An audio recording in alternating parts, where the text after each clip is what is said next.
Doutor Laí Ribeiro, por favor. Existe a medicina da saúde e existe a medicina da doença.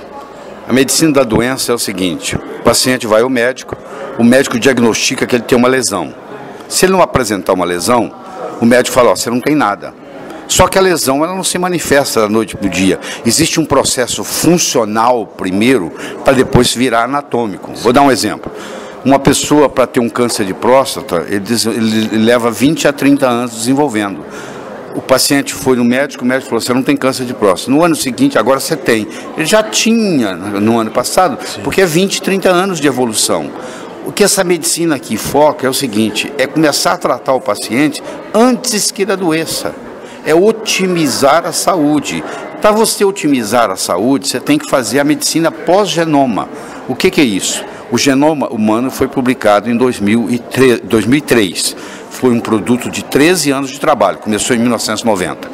E onde se descobriu que quem manda na biologia não é a genética, é a epigenética.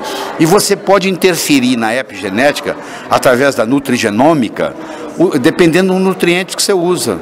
Então, você pode usar um nutriente e esse nutriente interferir na expressão gênica e aquele indivíduo que ia ter uma doença não vai ter. Isso faz uma diferença brutal e a medicina caminha para isso. É uma medicina personalizada, onde se usa muito pouco remédio e muito nutriente. Eu vou ensinar a pessoa a se alimentar melhor, entendeu? Isso faz toda a diferença. Inclusive, infelizmente, o médico, nós médicos, temos muito pouca parte de nutrição na escola, porque nós estamos muito focados em remédio. Então agora com a medicina pós-genômica, você tem que pensar mais nos nutrientes e menos nos remédios. Então como é que eu posso usar um nutriente, a pessoa toma um cálice de vinho por dia, que vai ter um resveratrol, que vai estimular e vai fazer essa pessoa viver mais, entendeu? São coisas dessa natureza. Por exemplo, falando de Brasil, como é que o senhor avalia que isso possa ser rompido e disseminado para a população? Mas o Ministério da Saúde, que é o Ministério da Doença, na minha opinião, é um reflexo do como os médicos pensam.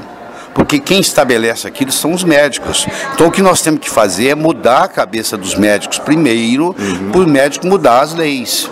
E isso é um trabalho de formiguinha. Eu treino uma média de 100, 150 médicos por final de semana em diferentes capitais ou grandes cidades do Brasil. Eu estou fazendo isso tem 5 anos e tenho notado uma diferença, já há uma diferença nisso. Mas é um processo muito lento, porque o médico aprendeu desde o 2º ano de medicina a prescrever remédio, remédio, remédio. E como o próprio nome diz, remédio não cura, remedia.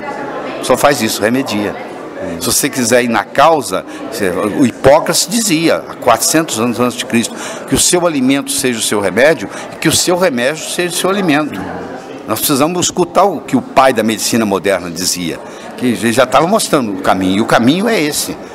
Nutrientes, entendeu? Às vezes, como os alimentos estão muito pobres de nutrientes, às vezes tem que fazer uma suplementação. E esses alimentos que o senhor, esses nutrientes que o senhor leva no bolso são um exemplo prático de que o senhor utiliza isso vou dar um de exemplo, modo próprio. Vou dar um exemplo. O ideal é você tomar 15 minutos de sol por dia. Mas ninguém tem tempo para isso mais.